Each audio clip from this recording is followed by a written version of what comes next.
Mr. Chairman, other committee members, I'm just happy to be here, and I appreciate the opportunity to talk. I was here in 2007 when the term green-collar job was very rarely heard anywhere. This may have been the first place it was heard in Congress, and now it is everywhere, and that reflects something. It reflects a hunger and a desire on the part of the American people to solve the two biggest crises possibly ever to face this country, an economic catastrophe and a climate crisis, both of which could undermine our nation's security, our economy, not just now, but for decades into the future. Unlike the rest of us, next week we're going to be celebrating. You'll celebrate for about 10 minutes, and then you're going to go back to sweating, sweating over the details of this recovery, sweating over the details of how it is that we can actually beat the recession and global warming at the same time. The 111th Congress will be in the history books. 100 years from now, students will study this Congress, and they will ask one question: were you able to solve the problem? Were you able to deal with this twin crisis? How did you do it? And you're going to get a grade from our great-grandchildren: yes or no, pass or fail. The reason that green jobs are so important is because they are the most secure way to ensure success for this Congress. And the whole country now is looking for a change. You have the opportunity to turn this breakdown into a breakthrough. And you can if you honor three principles.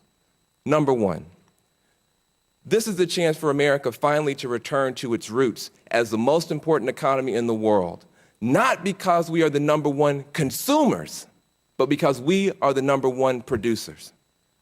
Congressman Inslee pointed out that there is an opportunity to bring green manufacturing jobs back to this country, making batteries, making wind turbines, doing those things in the United States. Let us seize the opportunity to abandon the idea that we can forever be the most important economy in the world based on consumption, based on consumerism, based on credit cards. Let's get back to building rather than borrowing in the United States, number one. Number two, as we honor Congressman Sensenbrenner's plea for accountability, and I will underscore that, we don't want to see any more wasted money. Right. We can't afford it. We don't want to see any more of the Katrinas and those kind of things. We can't afford it. But as we do that, let's make sure we get our math right. This is a green economy we're trying to build. And in a green economy, the math is different. You don't just count what you spend. You count what you save. This is the key point. When you're building a green economy, you don't just count what you spend. You count what you save. And a massive investment, as the mayors are calling for, in energy efficiency will save us money over the long term. And that's the importance of the Energy Efficiency and Conservation Block Grant that the mayors have fought so valiantly for. The third is simply this. We have an opportunity to do something that no generation of Americans has ever had the opportunity to do. We can build a green economy that Dr. King would be proud of. We have the opportunity to connect the people who most need work with the work that most needs to be done, and fight pollution and poverty at the same time, and be one country about it. We have a chance to slow up for just a second, as Congressman Cleaver said. We might have to delay 2 weeks to help some of the young men and young women that you represent to get a little bit more training to get involved. We might have to wait 3. We might have to hold up a month to get some of these young folks coming home from wars, coming home from prisons, coming out of high school. We might have to even wait an extra month to get them trained to become a part of this. But if we do that, we will have built a green wave that can lift all boats. We will have created green pathways out of poverty.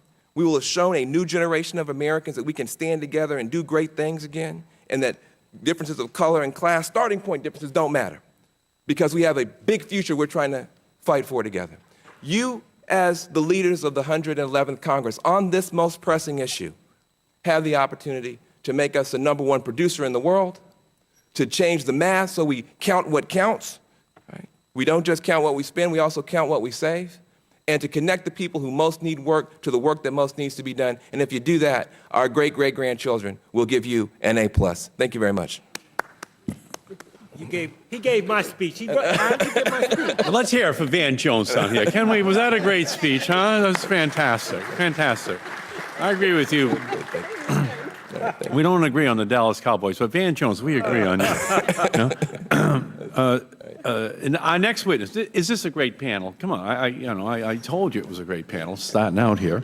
Our next witness.